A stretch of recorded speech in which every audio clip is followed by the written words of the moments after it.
6 waktu Indonesia Barat. Radio Republik Indonesia Palembang dengan Warta Berita. Walhi Sumatera Selatan mengawal penegakan hukum terhadap perusakan lingkungan.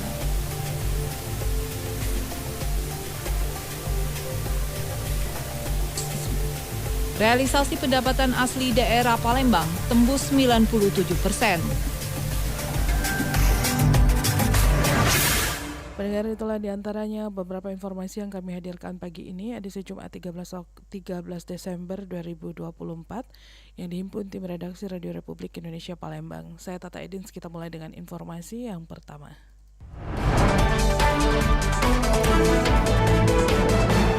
Walhi Sumsel akan mengawal penegak hukum terhadap perusakan lingkungan dan tata kelola aliran air. Perjalanan gugatan terkait kabut asap akibat kebakaran hutan dan lahan gambut di Sumatera Selatan kini memasuki babak baru. 11 warga Sumatera Selatan menggugat 3 perusahaan yang diduga bertanggung jawab atas kebakaran hutan, yaitu PT Bumi Mekar Hijau atau BMH, PT Bumi Andalas Permai atau BAP, dan PT Sebangun Bumi Andalas Wood Industry atau SBA Wood Industry. Perusahaan-perusahaan ini merupakan bagian dari grup besar Asia Pulp and Paper atau APP yang diduga menyumbang pada bencana kabut asap yang melanda wilayah Sumatera Selatan. Kadip Kampanye Walhi Sumatera Selatan Febrian Putra Sofa mengungkapkan, Walhi Sumatera Selatan berkomitmen untuk mengawal penegakan hukum terkait perusakan tata kelola lingkungan di wilayah Sumatera Selatan. Kota Palembang yang merupakan ibu kota dari provinsi ini kerap dilanda bencana ekologis seperti banjir yang terjadi setiap musim penghujan, sementara kebakaran hutan dan kabut asap mengancam kota ini saat musim kemarau. Satu, kota Palembang ini selalu dihantui oleh bencana ekologi.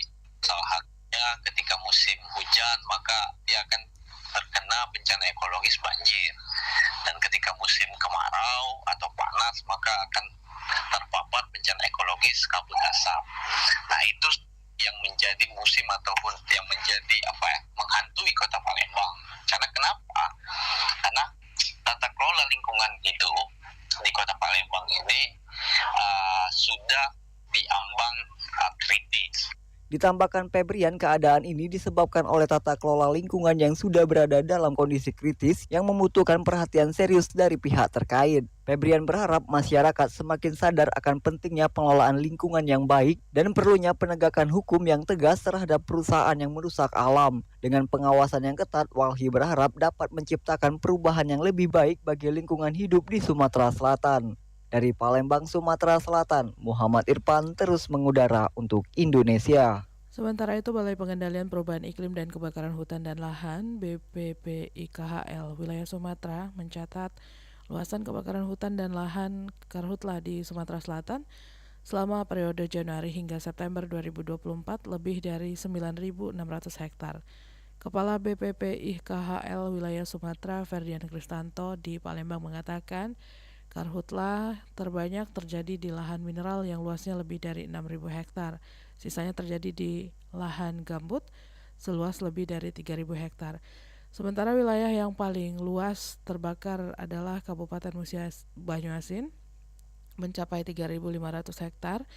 Kebakaran tersebut terindikasi dilakukan dengan sengaja untuk digunakan sebagai lahan perkebunan, baik perkebunan karet maupun peremajaan perkebunan sawit.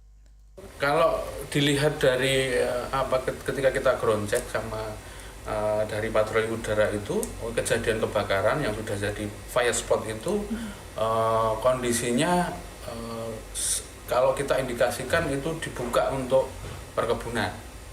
Ada yang perkebunan kemarin yang di Muara Enim itu ada beberapa spot itu kemungkinan besar kalau dari informasi masyarakat untuk peremajaan karet.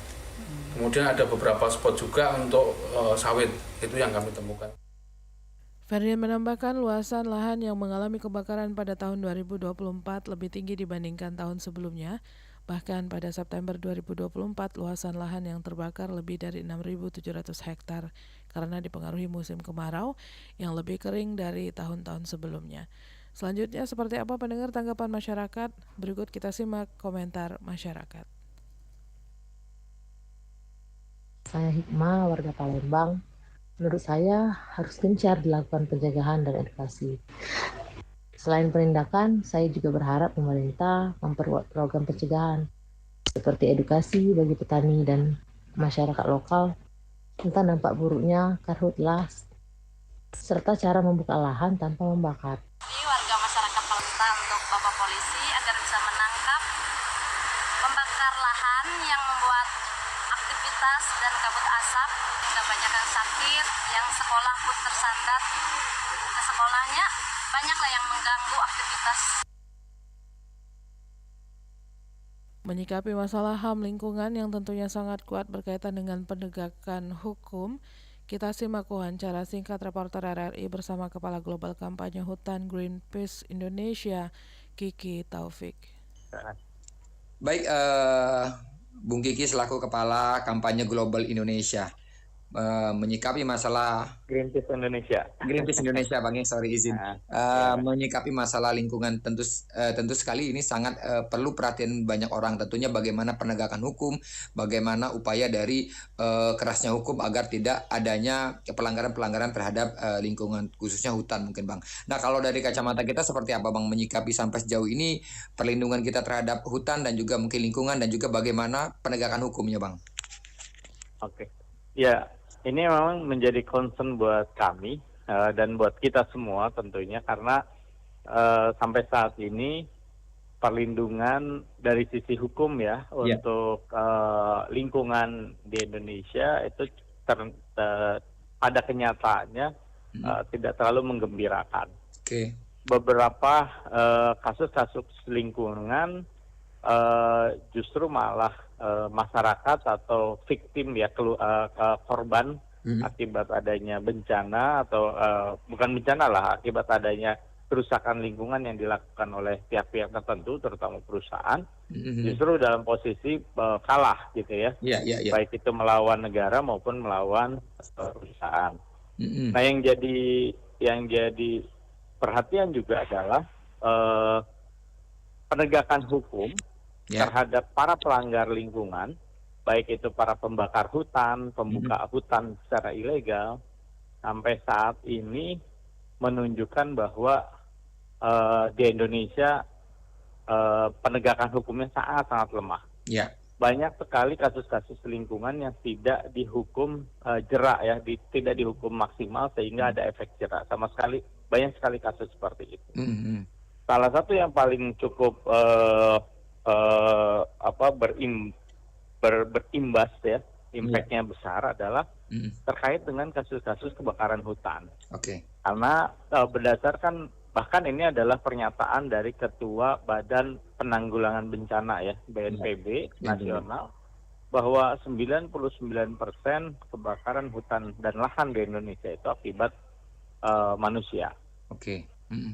Nah, banyak sekali bukti nyata di lapangan bahwa memang kebakaran itu dibuat, dan dari berdasarkan analisis baik menggunakan teknologi citra satelit gitu ya, kami bisa membuktikan ada banyak sekali perusahaan-perusahaan yang memang sengaja membakar hutan untuk perluasan kebun sawitnya atau kebun pulp and papernya.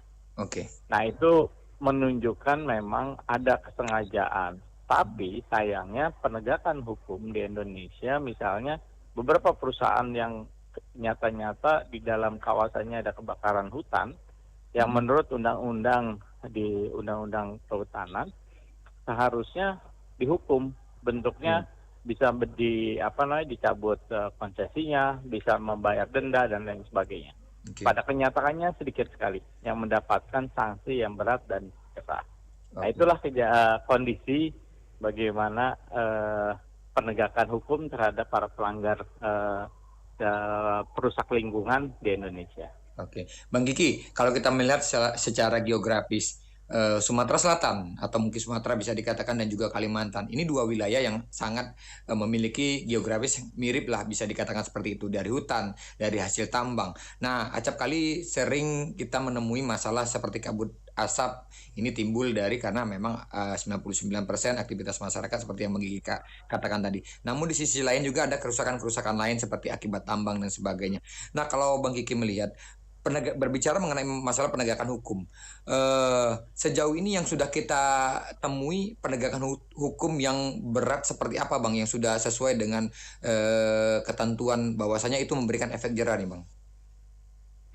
Sebenarnya kalau dari banyak kasus yang terjadi ya, termasuk misalnya tadi saya belum menyebutkan kasus misalnya terkait dengan tambang batubara gitu ya, di mana mereka melakukan open pit dan meninggalkan wilayah-wilayahnya menjadi lubang-lubang kosong ya, yang akhirnya berbahaya. Dan bahkan sampai sekarang di Kalimantan itu mungkin lebih dari 40 anak kecil mati kira-kira tenggelam di akibat kolam-kolam itu kan. Nah, sampai sekarang memang tidak ada satupun yang mendapat hukuman dari pemerintah.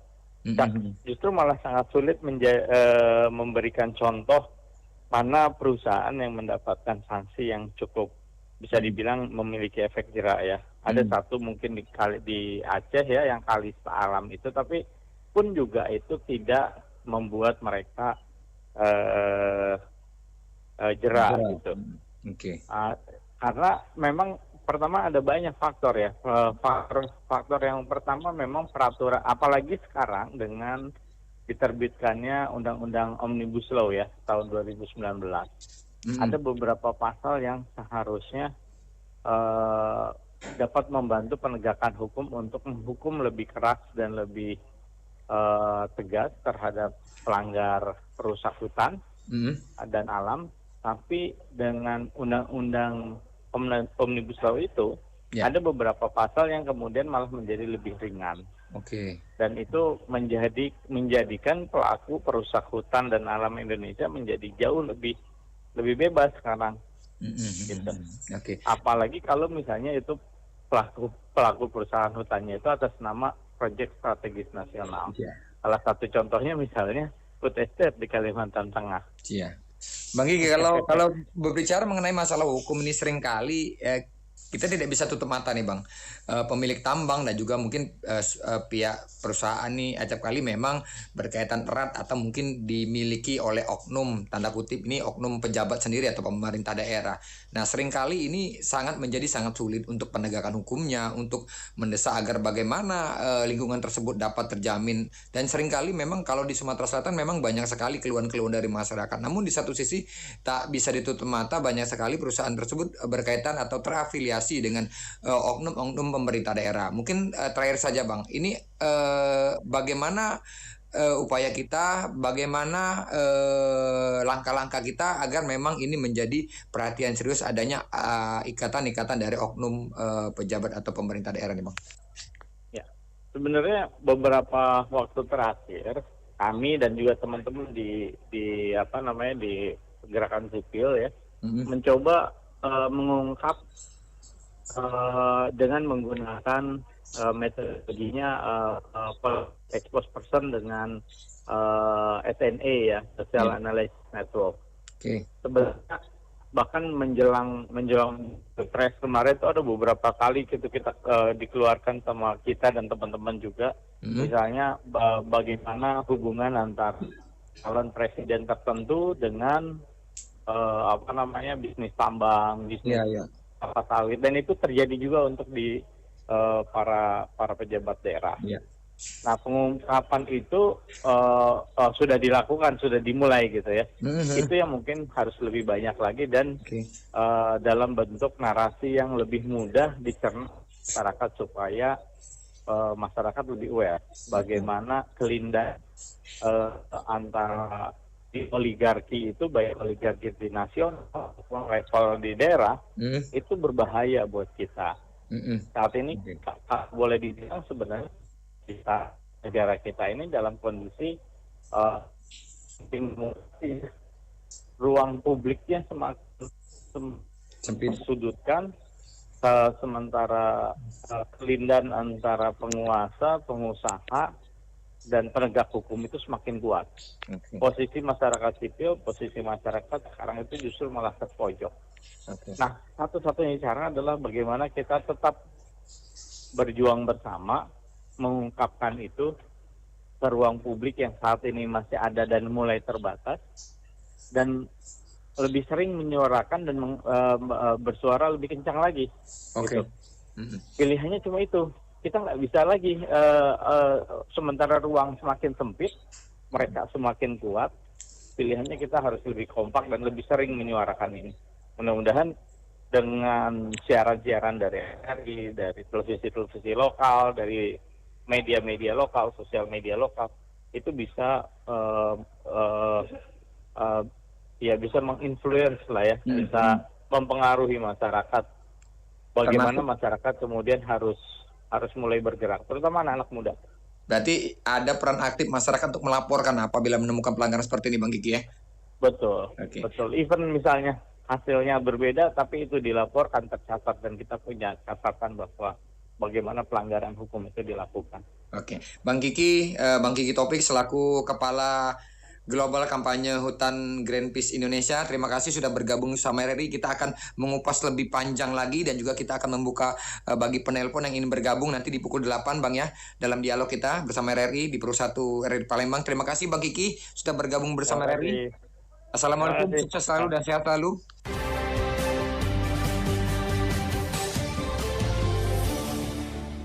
Pendengar, hingga pertengahan Desember saat ini realisasi pendapatan asli daerah Kota Palembang tembus 97% dari target yang ditetapkan untuk tahun ini. Realisasi pendapatan asli daerah PAD Kota Palembang hingga pertengahan Desember 2024 sebesar 1,110 triliun rupiah atau sebesar 97%. Sementara target PAD tahun ini sebesar 1,154 triliun rupiah. Artinya sekitar 3% lagi untuk menggenapi target tersebut. PJ Wali Kota Palembang CK Virgowansa usai menghadiri acara penghargaan kepada wajib pajak PBB di Palembang kemarin mengatakan pihaknya optimis mendekati akhir tahun ini serapan PAD akan terpenuhi sesuai target. Dari pengalaman Pak Kepala Bapenda tadi ya 3% rasanya insya Allah bisa tercapai, mudah-mudahan dan sisa waktu masih cukup. Mudah-mudahan bisa dikoordinasikan dengan baik. Sementara itu, Kepala Bapenda Palembang, Raymond Lauri menambahkan capaian 97% pajak di pertengahan Desember ini didukung oleh beberapa objek pajak yang telah mencapai realisasi 100% seperti pajak restoran dan pajak listrik PLN. Capaian ini juga didukung oleh aktifnya petugas dengan kerjasama kejaksaan melakukan penagihan pajak. Pajak Bumi dan Bangunan atau PBB merupakan salah satu pajak dengan nilai target terbesar yaitu 280 miliar rupiah. Namun serapannya saat ini belum genap 100%. Meski demikian, Raymond optimis dapat memenuhi target realisasi PBB terlebih dengan adanya kebijakan pengurangan pokok pajak dan penghapusan denda pajak yang disebut sangat berdampak pada realisasi pajak. Belum PBB, tapi untuk PBB alhamdulillah dengan adanya Perwali 33 tahun 2024 pengurangan denda dan penghapusan denda dan pengurangan pokok itu artinya ketetapan 2023 itu targetnya di Desember 89%. Alhamdulillah di 2024 itu capaian PBB sudah di angka 92%. Artinya saya optimis ini bisa di angka 93-94%. Sejak diluncurkan pada 13 Oktober lalu, program pengurangan pokok pajak dan penghapusan denda pajak itu akan berakhir pada 20 Desember mendatang. Rocky Pratama melaporkan. PT Pelindo Regional 2 Palembang memastikan kesiapan terminal pelabuhan Bom Baru menjelang Nataru.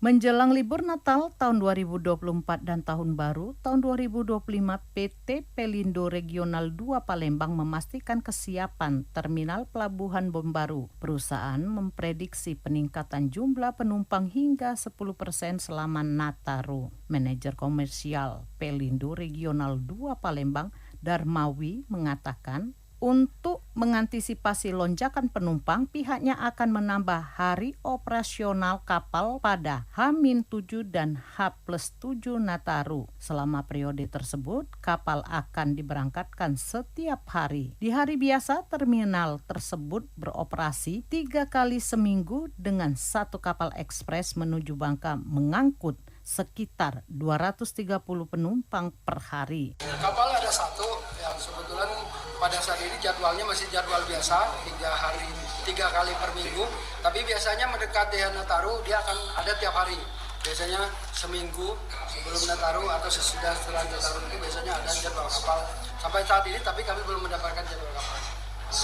Masih tetap seperti biasa dari Senin, Rabu, dan Jumat. Untuk menjaga pelayanan, PT Pelindo juga akan mendirikan posko Nataru di Terminal Bom Baru. Lamsi Harsilitonga melaporkan.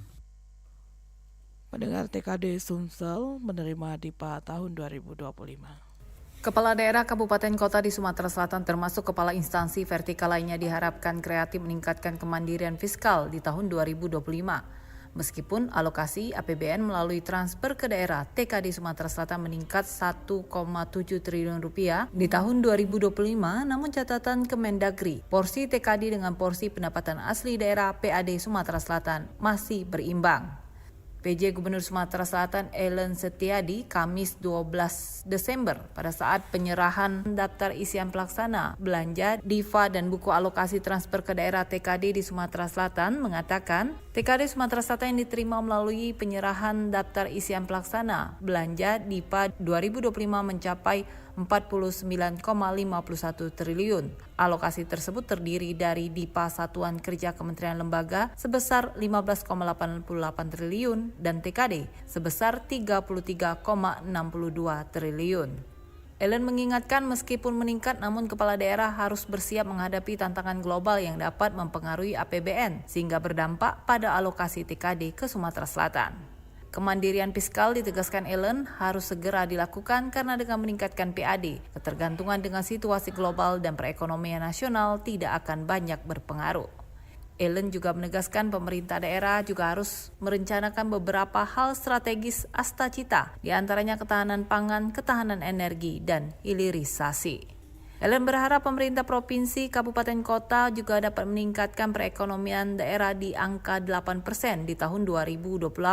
Angka tersebut dapat tercapai jika pemerintah daerah didukung kementerian dan lembaga memberikan perhatian yang sungguh-sungguh terhadap pengembangan ekonomi yang memiliki potensi besar. Dan oleh karena itu saya harap para bupati wali kota, kepala instansi vertikal untuk bisa lebih bersiap-siap, menyiapkan diri untuk menghadapi tantangan global yang akan berpengaruh kepada APBN kita. APBN berpengaruh, maka ke APBD-nya juga berpengaruh. Untuk itu, para bupati wali kota saya ajak sudah mulai untuk berpikir kreatif, bagaimana menciptakan kemandirian fiskal, sehingga nanti ketergantungan kepada TKD semakin berkurang dengan semakin meningkatkan PAD-nya. Catatan Kemendagri, Sumatera Selatan ini pada papan tengah, artinya antara porsi TKD-nya dengan porsi PAD-nya berimbang, walaupun sedikit lebih banyak TKD-nya. Nah, kita harapkan ke depan ini sudah harus kita ubah, ke depan PAD-nya yang lebih banyak, dan itu juga kita harapkan ke kabupaten kota.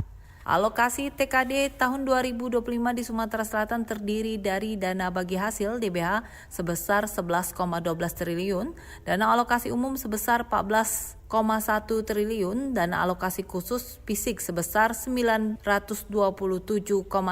miliar, dana alokasi khusus non-fisik sebesar 5,1 triliun, dana insentif daerah sebesar 67,46 miliar dan dana desa sebesar 2,49 triliun. Namun pada alokasi DIPA Satuan Kerja Kementerian atau lembaga saat ini sedang dalam transisi perubahan nomenklatur maupun struktur organisasi sehingga mempengaruhi jumlah alokasi DIPA di Sumatera Selatan. RRI Palembang, Nova Ariana melaporkan terus mengudara untuk Indonesia.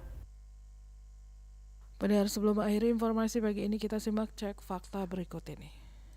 Cek fakta, angin puting beliung mengancam wilayah Sumatera Selatan. Kepala Bidang Rehabilitasi BPBD Sumatera Selatan Ansoli menyebutkan bahwasanya hampir seluruh wilayah di Sumatera Selatan terancam angin puting beliung. Hal tersebut menyusul pergantian musim kemarau ke penghujan. Bahkan saat ini musim penghujan sudah hampir merata di wilayah Sumatera Selatan. Ansori juga menyebutkan bahwasanya hingga saat ini sudah diterjang angin puting beliung. Dapat menimbulkan angin puting beliung, artinya di mana saja ini bisa terjadi, entah itu di dataran tinggi ataupun dataran rendah. Biasanya wilayah-wilayah dengan kondisi permukaan air yang cukup banyak, misalnya danau ataupun sungai, karena perbedaan tekanan tersebut. Artinya di mana saja ini bisa terjadi untuk wilayah Sumatera Selatan. Cek fakta selain dari angin puting beliung, Dampak perubahan musim atau dampak cuaca sendiri berpengaruh terhadap komoditi seperti sayur mayur yang menjelang akhir tahun akan mengalami peningkatan. Hal tersebut diungkapkan pengamat ekonomi Sumatera Selatan Dr. Ihsan Tadri. Menurutnya, jelang akhir tahun permintaan akan meningkat diiringi dengan kondisi cuaca yang dapat mempengaruhi akan produksi sayur mayur tersebut. Di akhir-akhir tahun ini kan mulai masuk musim hujan.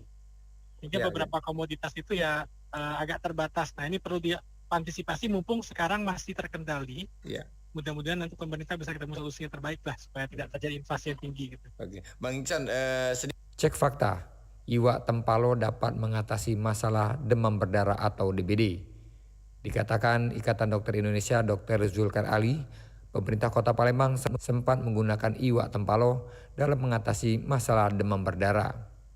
Itu ada pengembangan iwak tempalo, istilahnya. Saya ingat Kepala Dinas Kota Palembang waktu itu sangat giat untuk kampanyekan iwak tempalo di kolam-kolam, di bak gitu ya, kemudian di got ya. Karena diketahui bahwa iwak tempalo ini dapat memakan jentik nyamuk, termasuk nyamuk Aedes aegypti, jadi sehingga dia akan berkurang. Demikian cek fakta pagi ini.